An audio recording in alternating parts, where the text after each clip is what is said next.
Hey y'all, Coach in the Fight here, talking about June the 10th. And I believe our Father has just showed me the significance of June the 10th. Now, I will jump over there and show you the comment from the individual that I just got 6 o'clock here, 1800 hours, and just got a comment about 5 minutes ago or so.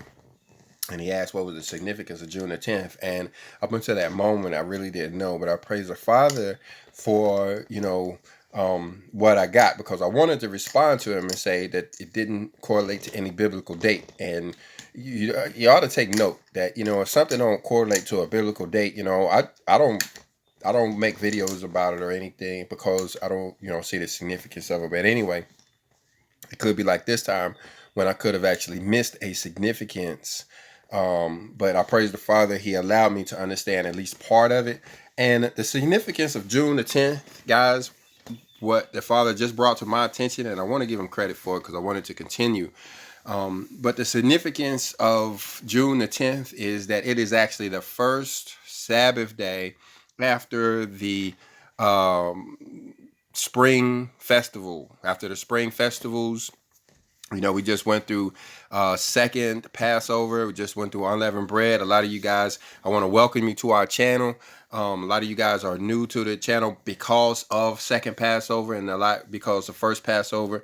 But this, I believe, is significant, more significant to second Passover, because June the 10th, the day of the solar eclipse, is the first Sabbath day. Now, that's significant, I believe, because of the lunar eclipse, and I may have said lunar eclipse when I meant to say solar eclipse. Um, excuse me if I did. I'm kind of working on this phone here. It's been a long time since I used this recording device, so if it's skipping around, I may have to do something different. But anyway, I apologize for the skipping. It usually gets better later on in the video, the longer it goes. But June the 10th is the first Sabbath day after the festival is over. So you guys have gone through the festival.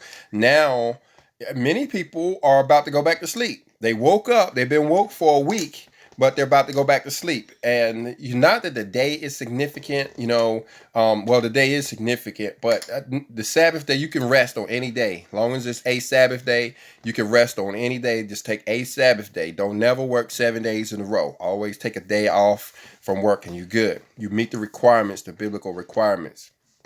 But if you look over in Ezekiel chapter 46, and we always like to do that, especially for people that don't carry Bibles around with them all of the time. Everybody got a phone, so we'll show them the verse, and it's coming out of the book of Ezekiel, chapter 46, verses 1 through 3, pretty much. And what it's talking about is the Sabbath day and how it is a very special day. So June the 10th is this day when this temple is going to be opened.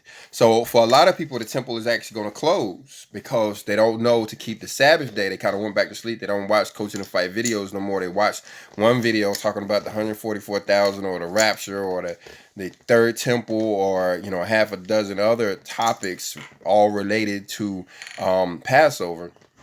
But they they may not be really that interested in Bible knowledge, so they've stopped watching. But praise the Lord, they'll be back. They'll be back.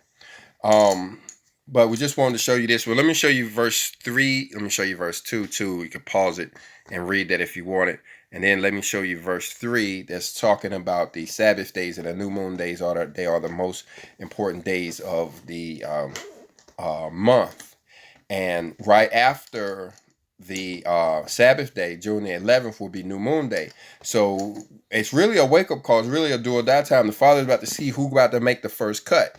Because and I hate to keep bringing up the specific day, but this day is all about June the 10th, and but what I was saying is that he's the first cut of those who's actually going to continue on this path. Those are going to continue on the way. If you saw today's video, the path and the way that I'm talking about, which includes the Sabbath day, includes all the law. Read the law, Exodus chapter 20 through 23, or go all the way to 24 verse 7. Those four chapters and 7 verses, so that you can see the covenant, which sometimes we call the law. Mistakenly, we really like to call it the covenant, the book of the covenant specifically.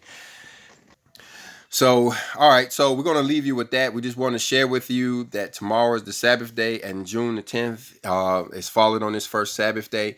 If you got anything you can add, this was a spare of the moment video. So let's continue down in the comment section talking about this. If it, especially if we notice something happen. But just remember to look spiritually for things, not necessarily materialistically. I don't think anything materialistic is going to happen, at least until we get around to the Daniel chapter 12 prophecy timeline, and we have done and we will do classes on that. Matter of fact, I should give you links to that class. Check that out next. Matter of fact, I may include a playlist. If I don't, remind me down in the comment section. We'll try to do better. But starting to ramble now. Love you guys. Bye. Shalom.